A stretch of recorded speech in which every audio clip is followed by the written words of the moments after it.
Insights, o podcast do Bradesco.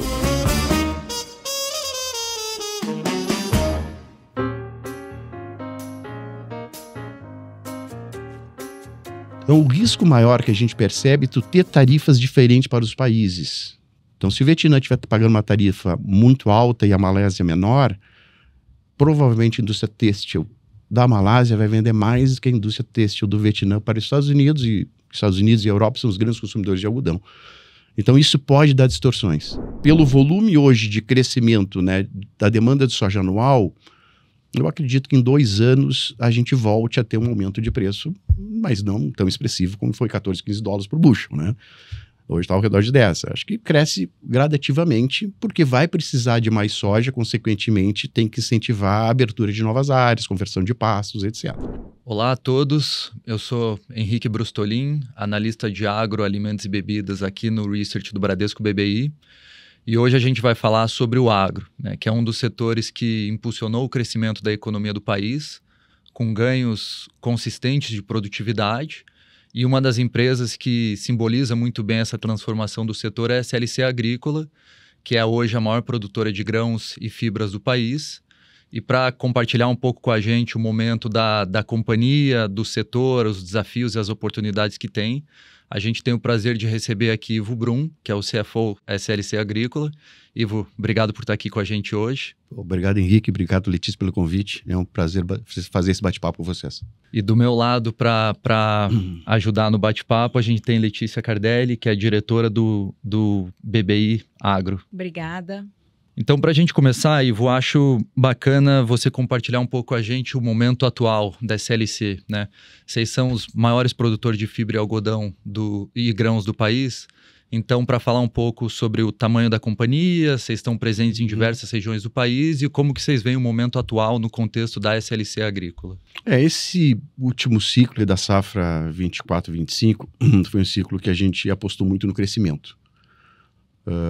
Apareceram várias boas oportunidades e a gente conseguiu aí ao longo desses últimos meses fechar negócios importantes. Então compramos a Fazenda Paladino na Bahia, a Fazenda Unai em Minas Gerais, compramos a participação da SLC MIT, né, que é da Mitsui no caso, né, a gente comprou 100%, e também compramos agora a operação da Sirint no Maranhão, Piauí e Pará.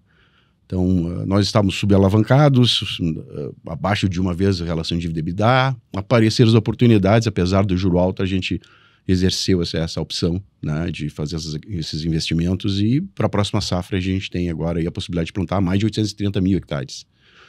Então, está dentro do contexto, está dentro do nosso forecast, todas essas aquisições, mesmo com juro alto. A gente tem tranquilidade que uma relação dívida-EBITDA ao redor de 2 é confortável, a companhia tem estrutura para lidar com isso.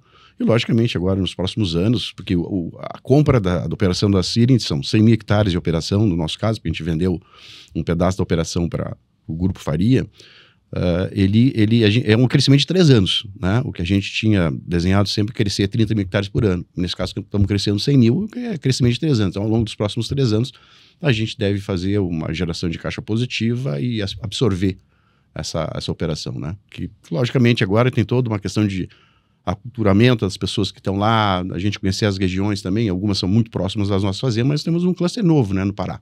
Então, esse cluster novo a gente vai ter bastante coisa para aprender ali, a região, como é que funciona, o microclima. Então, acho que tem bastante espaço agora nos próximos anos para a gente crescer internamente.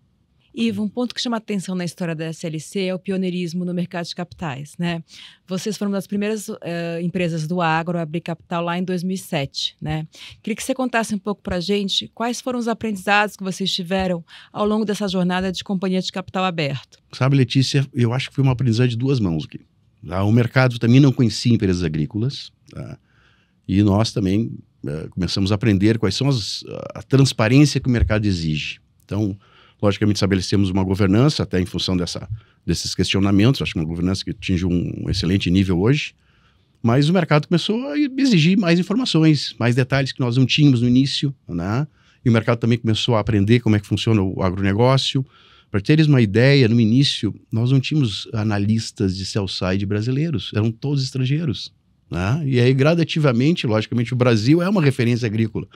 Gradativamente, todos os analistas sell-side hoje são brasileiros, né? Isso é muito positivo, né? Porque realmente o Brasil é um polo de agricultura. Então, acho que foi um aprendizado isso. A gente cresceu muito nas apresentações, na divulgação dos resultados, na transparência desses dados e na governança. Então, hoje, por exemplo, nós estamos com 6 conselheiros.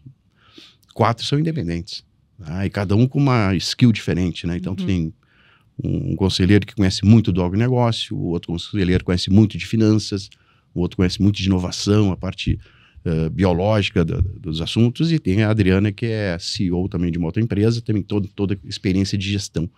Então, isso tudo está ajudando a companhia a crescer, né? E, logicamente, a gente fica mais forte com isso, né?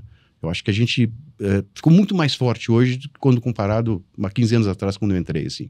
Eu vi uma evolução importante nesse ao longo desses anos, mas foi um aprendizado mútuo. Acho que o mercado aprendeu como é que funciona no agronegócio e nós entendemos melhor o nível de detalhe, de transparência que nós temos que ter. Bacana. Ivo, quando a gente olha o cenário atual, né, do setor, como você comentou, o ciclo dos anos passados, 21, 22, 23, foi muito favorável, tanto do ponto de vista de preço commodities quanto câmbio. E agora a gente vê uma mudança de vários desses fatores, né? Então, o preço de commodities estão mais baixos, juros, custo de capital no Brasil muito mais alto. Como que isso tudo tem influenciado as decisões estratégicas que a empresa tem tomado e como que você vê a companhia navegando esse cenário atual? E também conectando nesse tema o fator adicional que teve esse ano é toda a discussão do tarifaço, né? Do Trump nas exportações brasileiras. Quais são os impactos ou quão afetado a cadeia de vocês no Brasil pode ser por esse evento? Perfeito. Essa é uma pergunta bastante extensa, né? Mas vamos por partes, assim. Primeiro, assim, o mercado agrícola é de ciclos, né? E o ciclo, ele, na verdade, ele começa quando tu tem algum problema climático em algum país, alguma região do mundo. Então, os principais produtores de soja hoje são Estados Unidos, Brasil e Argentina. Não necessariamente nessa ordem, tá?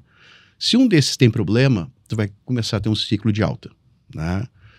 Quando tu tem um ciclo de alta, é ótimo. A gente teve resultados maravilhosos aí, 2021, 22, 23, são os resultados ótimos, né?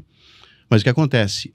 Áreas menos eficientes entram no mercado para fazer o plantio, né? Se faz conversão de pasto, ou mesmo abertura de área. Isso demora para dar retorno. Então, em algum momento, todos esses 3 países vão produzir bem. Quando isso acontece, que é o que está acontecendo agora, nós temos mais grãos sendo produzidos que o consumo necessita, que demanda. Então, os preços ficam baixos. Então, agora nós estamos no cenário de preços baixos e quem desenvolveu essas áreas menos eficientes agora não tem resultado positivo. Né? Por quê? Porque o preço está muito baixo, ele fez um investimento alto, está muito endividado, as áreas não produzem tão bem, né? Mas com preço alto isso ajuda a mascarar. Né? Então o cenário agora são de preços baixos, esses mais ineficientes começam a sair do mercado, existe naturalmente alguma consolidação, e isso, assim, pelo volume hoje de crescimento, né, da demanda de soja anual, eu acredito que em 2 anos a gente volte a ter um aumento de preço, mas não tão expressivo como foi 14, 15 dólares por bushel, né? Hoje está ao redor de 10. Acho que cresce gradativamente, porque vai precisar de mais soja, consequentemente tem que incentivar a abertura de novas áreas, conversão de pastos, etc. Então esse é o cenário. Então a companhia acredita hoje que nos próximos 2 anos nós devemos estar com preços mais baixos e gradativamente isso deveria aumentar para incentivar o aumento de área plantada. Tá? Então esse é o primeiro cenário. Sobre tarifaço. O tarifaço ele tem impactos distintos, né? Para grãos, a gente não viu um impacto maior, apesar de que a China está comprando muita soja do Brasil. Né? Diferente do passado, quando nós tivemos esse mesmo problema de guerra, trade war, onde a China não estava preparada para aquela situação, e aí ela estava com pouco estoque, ela, ao longo desse novo ciclo agora de Trump, ela se preparou melhor, ela está com estoque alto de grãos. Então, ela não tem uma demanda forte que precisa ser abastecida de imediato. Então, o que a gente vê? Eles têm comprado do Brasil, cancelaram todos os embarques dos Estados Unidos no segundo semestre agora, vão comprar tudo do Brasil, e eles têm um estoque bastante grande nesse momento. Ou seja, eles conseguem comprar a soja do Brasil e esperar o próximo ciclo, que vai começar lá em janeiro e fevereiro de colheita no Brasil. Então, assim, o impacto para nós nesse momento é positivo, porque os bases brasileiros estão altos, né? Então, bases tradicionalmente, primeiro semestre, que é o prêmio para entrar no porto, é de $0,5 por bushel. no segundo semestre é $1 por bushel, esse é o histórico. Hoje já estamos com $2 por bushel para entregar no porto. Então, é um positivo para nós, mas em compensação, Chicago diminui preço, né? É uma compensação, Chicago diminui preço, porque a soja dos Estados Unidos fica parada, né? Para o algodão isso é um pouquinho mais complexo, né? Porque o algodão ele é um produto que vai muito na velocidade e no crescimento da economia, né? E aí se tu tem esse tarifaço, e a gente percebe que a Ásia está sendo, as tarifas para as indústrias da Ásia tá bastante alto, né? Isso teoricamente vai destruir demanda nos Estados Unidos, tá? Então o risco maior que a gente percebe é tu ter tarifas diferentes para os países. Então se o Vietnã estiver pagando uma tarifa muito alta e a Malásia menor, provavelmente a indústria têxtil da Malásia vai vender mais do que a indústria têxtil do Vietnã para os Estados Unidos, e Estados Unidos e Europa são os grandes consumidores de algodão. Então isso pode dar distorções. Então é importante que a gente tenha vendas para todas essas regiões, porque alguma vai vender mais que as outras se tiver algum tipo de discrepância na questão da taxação. Então o tarifaço cria essa, eu diria assim, essa insegurança para a indústria têxtil, que tem que comprar a pluma. Ela não sabe como é que vai ser o mercado daqui uma semana, porque isso muda rapidamente, basta um Twitter e já muda tudo. Então, isso cria uma insegurança. Então, a gente vê o mercado de têxtil uma velocidade bastante lenta nesse ciclo. Fazer vendas futuras hoje de algodão está difícil. O mercado não está comprando muito mais que 6 meses. E no passado, nós tínhamos contratos de 1 ano e meio na frente. Então, esse é um grande problema que a gente sente dentro desse contexto de tarifaço. É a insegurança para as indústrias têxteis, para nós e o mercado em geral, hein? Mas, de qualquer forma, parece muito mais a insegurança e o impacto indireto de tudo que está acontecendo do que um efeito direto na cadeia de vocês, né? Do que eu acho que foi essa última discussão. Exatamente. Para nós, o efeito não é tão direto, né? Mais indireto, assim. Acho que outros setores da economia, mesmo da agricultura, têm impactos mais diretos, como o caso do café e da laranja. Esses tiveram impacto direto no seu negócio, né? Como os Estados Unidos também é um grande produtor de soja, milho e algodão. O Brasil não vende soja, milho e algodão, no caso SLC agrícola, para os Estados Unidos. A gente vai vender para a Ásia, para fazer roupas, e depois vai para os Estados Unidos, e para fazer carne para a China, basicamente, né? E um tema também que eu acho legal a gente abordar é desenvolvimento tecnológico no setor, né? Porque quando a gente olha a trajetória do agro no Brasil, o grande vetor de crescimento foi produtividade, né? E vocês, obviamente, capturam isso muito bem. Só que além do ganho de produtividade agrícola no campo, tem 2 elementos que especificamente para a SLC são muito interessantes, né? Que é, primeiro, como que o desenvolvimento tecnológico permitiu que vocês crescessem muito mais do que vocês fizeram historicamente. E o segundo, que parece que a gente está entrando agora, que é como que todo esse desenvolvimento em técnicas de agricultura de precisão podem ajudar a diminuir custos no campo, né?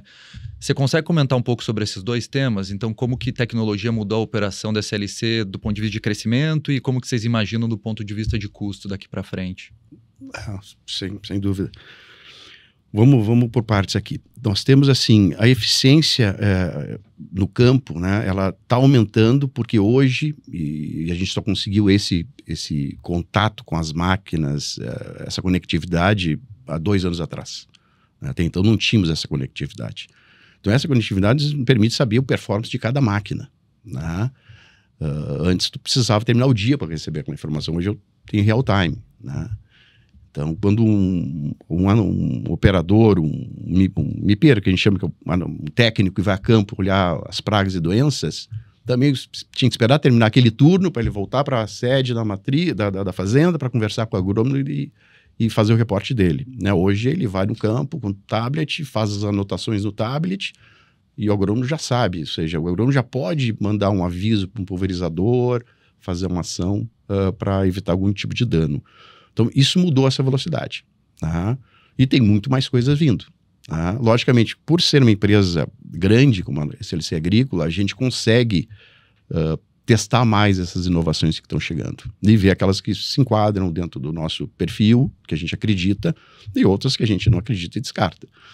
O pequeno produtor, ele não tem essa capacidade. Eu acho que isso é a responsabilidade realmente dos grandes fazerem, né? E, naturalmente, isso com o tempo vai ficando mais barata essa tecnologia e gradativamente vai passando para o médio e para o pequeno, né? Mas é a função do grande realmente ter esse primeiro contato e, logicamente, a gente, por ser early adopter, a gente acaba usufruindo esse ganho inicial, depois, naturalmente, todo mundo vai ter, mas sempre, agora, tu tem uma praticamente uma cadeia, né? Uma escada rolante de inovações chegando a cada ano que mudam, né? E te dão novas oportunidades. Eu gosto muito de uma tecnologia que a gente já está usando até um certo tempo, que é identificar a aplicação localizada, né? Então, ou seja, tu mapeia onde estão as pragas e aplica só onde tu localiza, né? Onde tem as pragas, não precisa aplicar todo a lavoura, né? Isso tem uma redução incrível de defensivos, né?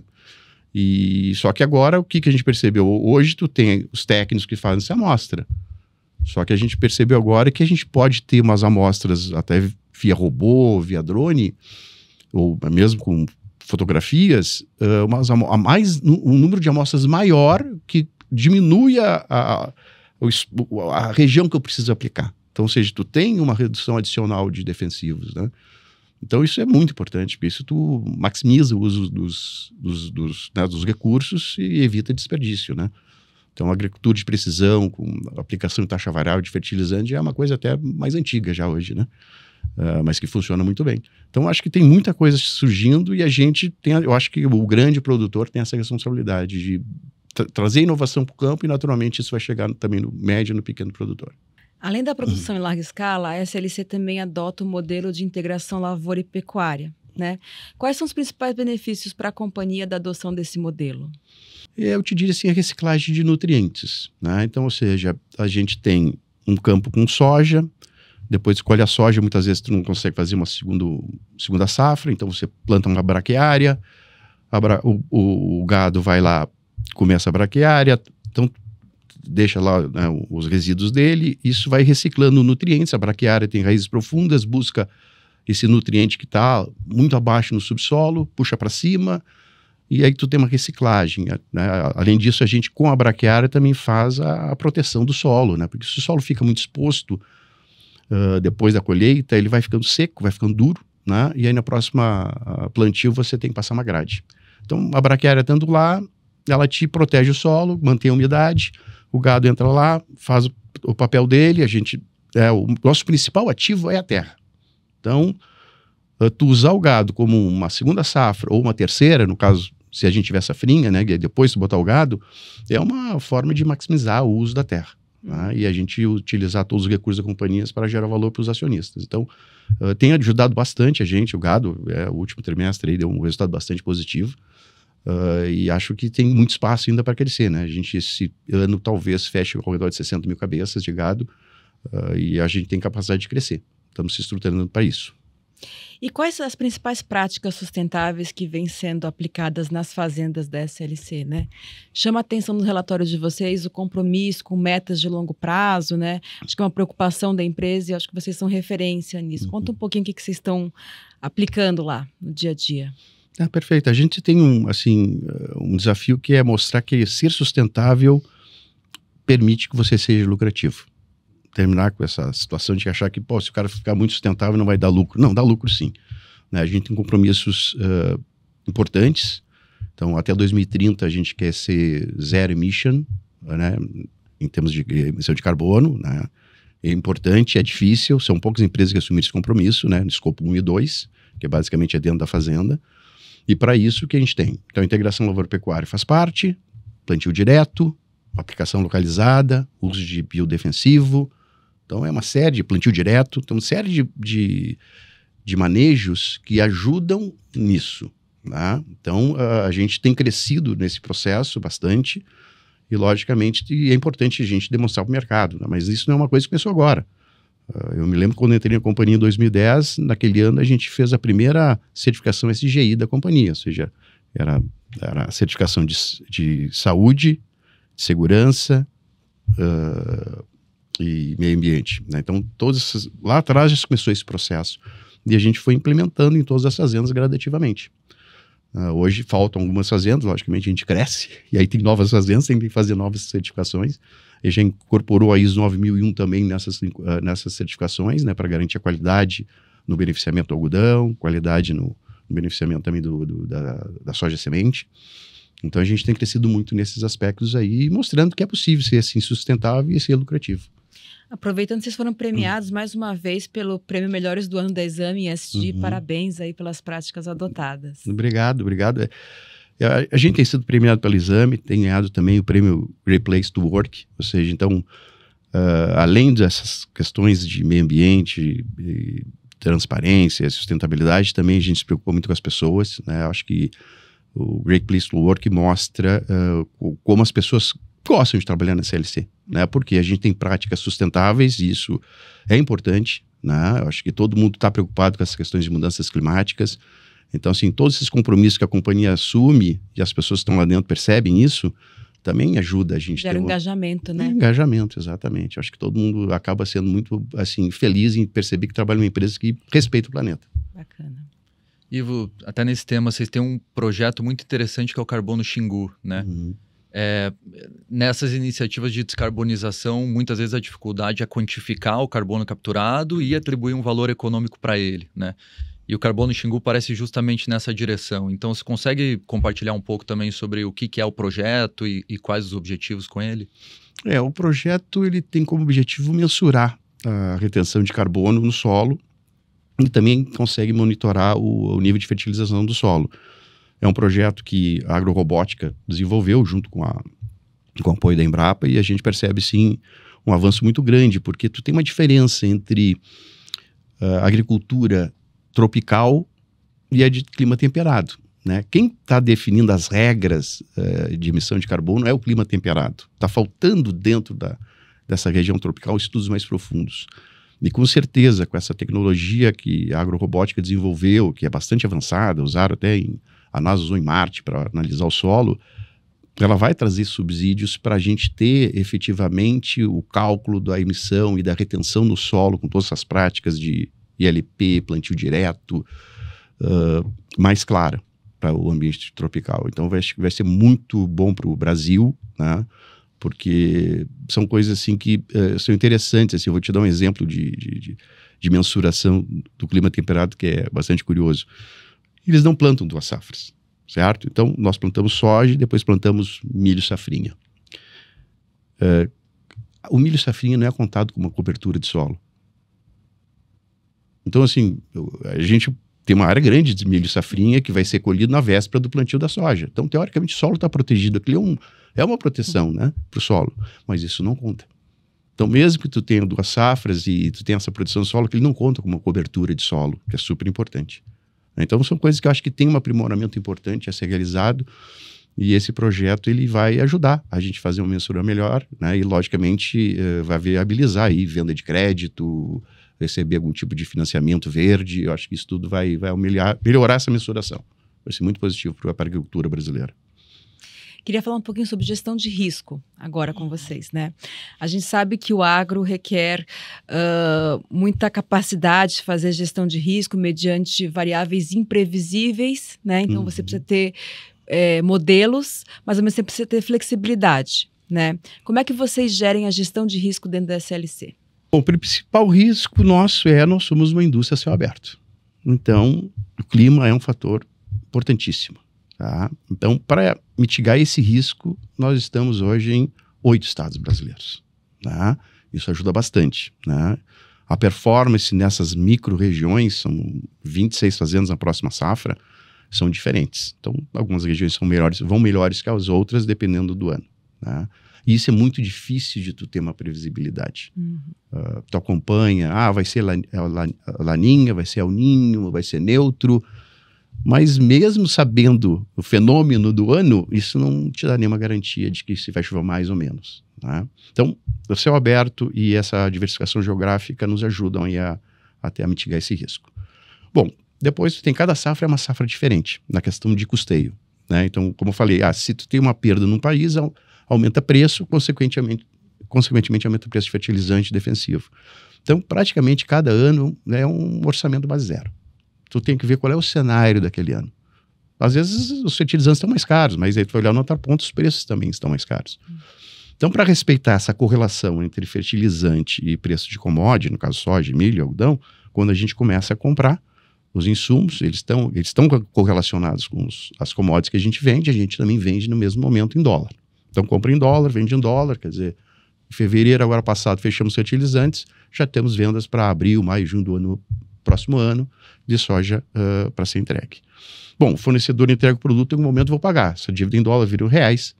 No momento que eu faço a conversão, também vendo a NDFs para essas datas que eu já vendi antes os produtos. Então fica na mesma curva de câmbio, também para não ficar com risco de câmbio, porque o câmbio também é outra volatilidade imensa. Então, como a gente faz isso consistentemente e acompanha de perto o mercado, logicamente nós, a área de suprimentos, a área de vendas, a gente tem uma reunião semanal para olhar isso, a gente consegue ficar bem enquadrado nessas questões. Então, nossa margem ela acaba sendo bastante, eu diria assim, previsível, né? A gente aproveita bem os momentos quando os preços estão altos e quando os preços estão baixos, que nem agora, a gente consegue manter umas margens bastante razoáveis. Aí, esse ano estamos com uma margem boa, apesar de preços baixos, né? Então, basicamente é isso. Cada ano tem sua própria história. Logicamente, tu consegue visualizar, há anos atrás tivemos o mesmo cenário, mas ele não tem uma sequência assim lógica. Cada ano tem a sua história. E até nisso, esse ano vocês foram bem assertivos na compra dos insumos, né? Porque quando a gente olha a relação de troca agora na ponta, nesses últimos meses, ela ficou uma relação mais apertada, né? Quando a gente pensa no custo de produção versus o preço da commodity, mas vocês já tinham feito uma originação grande no começo do ano, né? E até no final do ano passado, dessa vez, né? Exatamente. Por quê? Porque lá em dezembro a gente viu que essa relação de troca estava bem favorável, né? E a gente sabe também que as indústrias fertilizantes elas têm um limite de preço. Abaixo de preço eles também começam a fechar a mina de fosfato. Tem um movimento da parte deles também para manter a margem deles. Então, quando tu está perto das mínimas, não adianta tu querer ganhar, vamos esperar mais um pouquinho, vamos ganhar mais 1%, porque tu pode perder 10% se ele reagir muito rapidamente. Então, quando a gente viu que estava em preços baixos os fertilizantes, a gente começou a fazer as compras. E também, consequentemente, fazer as vendas, mesmo com preços de soja abaixo, mas sabendo que a gente tem um custeio que vai ficar, diria assim, aceitável, com margem aceitável para posteriormente, né? Agora os preços subiram, logicamente houve uma mudança de cenário, o cenário ficou muito mais tenso, né? Muito mais variável aí em função do Trump e da taxação, né? Então, a gente conseguiu fazer uma base de custo boa, basicamente igual o custo em dólar do ano passado. Lógico, o câmbio vai ser uma outra variável. Consequentemente, a gente tem uma expectativa de manutenção de margens para o ano que vem. Talvez um pouquinho menor, porque o preço, na verdade, deu uma reduzida, mas pouca coisa. Então, a gente está bem, assim, não vou dizer otimista, porque não é um ano de margens altas, mas é um ano que, dentro de um cenário de margens baixas, nossas margens são adequadas. E isso até vai com o ponto, né? Que mesmo no momento de ciclo, vocês têm sido capazes de entregar resultados que são super consistentes, né? E no começo da conversa, você até comentou, né, Ivo, que esse é um momento agora de digerir as aquisições e os movimentos de crescimento que vocês fizeram desde o final do ano passado e começo desse ano. Mas quando a gente olha mais para frente, né, qual é a grande avenida de crescimento da SLC, né? Qual é o tipo de cultura, propriedade, de operação que vocês miram para continuar entregando essa trajetória de crescimento de vocês?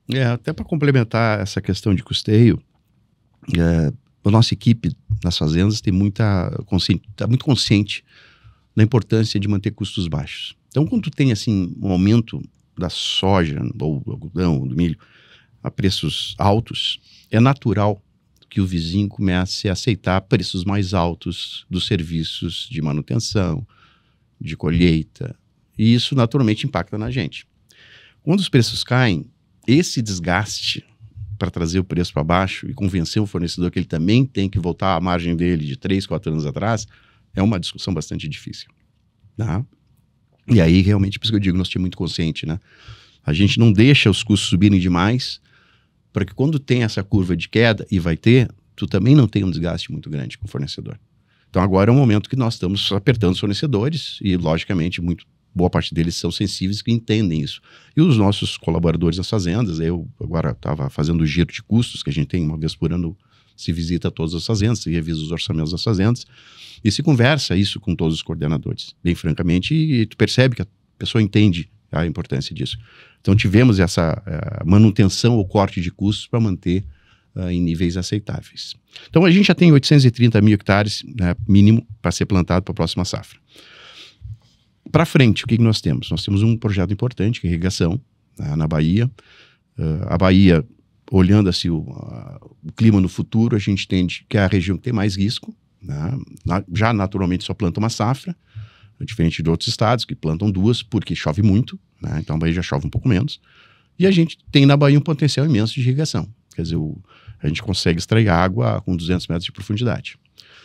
Então começamos a ter licenças para isso e a gente vê lá na Bahia um potencial de 50 mil hectares irrigados. Então agora gradativamente nós devemos fazer esse investimento na Bahia e implementar os pivôs. E aí logicamente vai plantar soja e algodão, soja e trigo, tá? nessas áreas. Então é uma forma de crescer sem necessariamente nós estar falando em aquisição de novas áreas ou novos arrendamentos. A gente internamente tem essa capacidade já de crescer pelo menos 50 mil hectares aí nos próximos 4, 5 anos.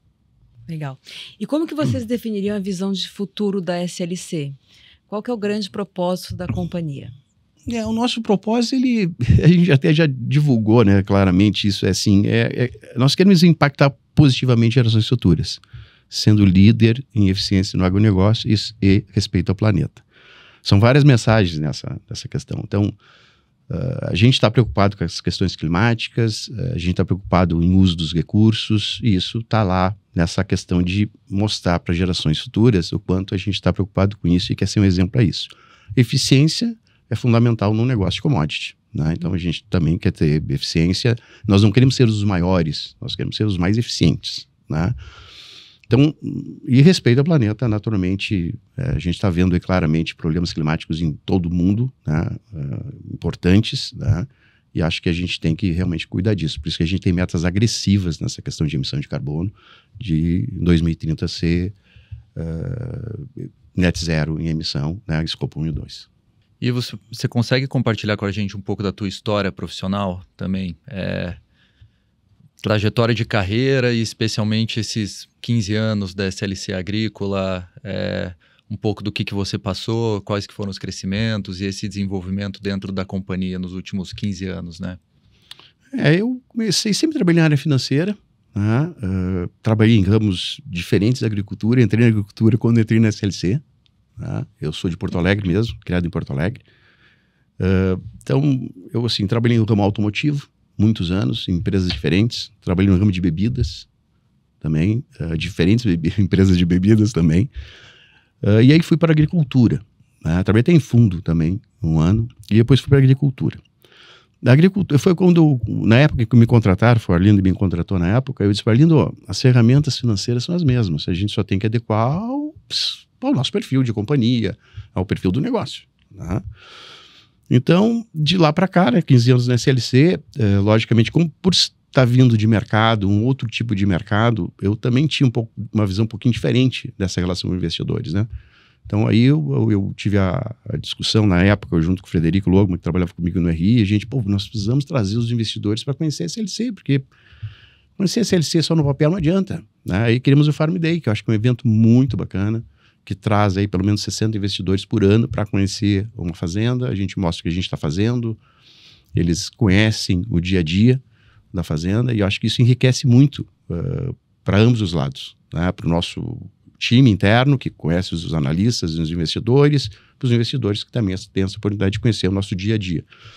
Então, é isso, eu diria assim, aprendi muito, né, dentro do ramo, e acho que também ajudei muito a empresa também nesse sentido de desenvolver uma nova visão financeira. Como eu não era oriundo da própria empresa e vinha de outros mercados, eu consegui também implementar um pouco das minhas ideias dentro da companhia. Excelente. A gente está chegando aqui no final do papo e, como costume no podcast aqui, a gente sempre pede uma dica cultural, um filme, um livro, alguma coisa que tenha chamado a tua atenção. Eu gosto muito do livro do Pipeline da Liderança, né? Porque eu acho que todo gestor tem que ter na cabeça essa ideia de desenvolver gestores, desenvolver os colaboradores, os colegas, né? E eu acho que na SLC isso é muito latente, né? A gente tem um grupo muito, vou dizer assim, muito harmônico nessa questão de desenvolvimento de pessoas, né? Eu acho que isso é super importante.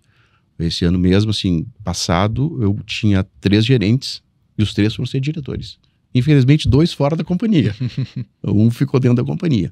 Mas isso prova que a gente está trabalhando certo, né? E todos os coordenadores que foram promovidos, com exceção de uma pessoa, foram todos internos.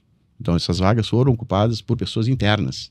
E aí, que eram os coordenadores dos departamentos, né? E agora, com exceção de uma pessoa, todos os outros são desenvolvimento interno. Ou seja, está funcionando bem essa nossa metodologia de desenvolvimento de pessoas. A gente é exigente, cobra resultado, mas dá ferramentas, dá treinamento para as pessoas desenvolverem. Então, eu acho que o Pipeline da Liderança ele é um livro que traz muito disso, né? Da importância de desenvolver pessoas, porque é isso, né? As pessoas querem crescer, querem se desenvolver, então não tem lugar para todo mundo, infelizmente, o funil vai apertando, mas felizmente a gente tem conseguido desenvolver boas pessoas dentro da companhia, e por isso que a gente tem um time tão forte. Excelente, Ivo. Parabéns para vocês por toda a trajetória como companhia. Obrigado, Ivo, pela tua disponibilidade de vir aqui bater esse papo com a gente. Foi um prazer contar com a tua presença.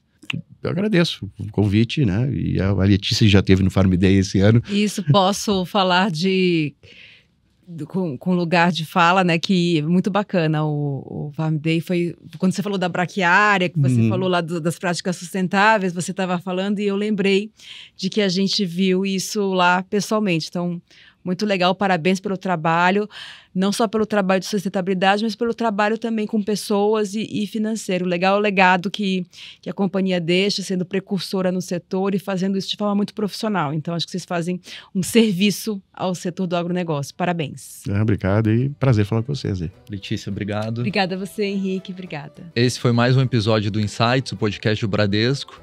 Obrigado de novo pela participação, Ivo e Letícia. E vocês podem acompanhar os insights nas principais plataformas de streaming e no YouTube do banco. Obrigado.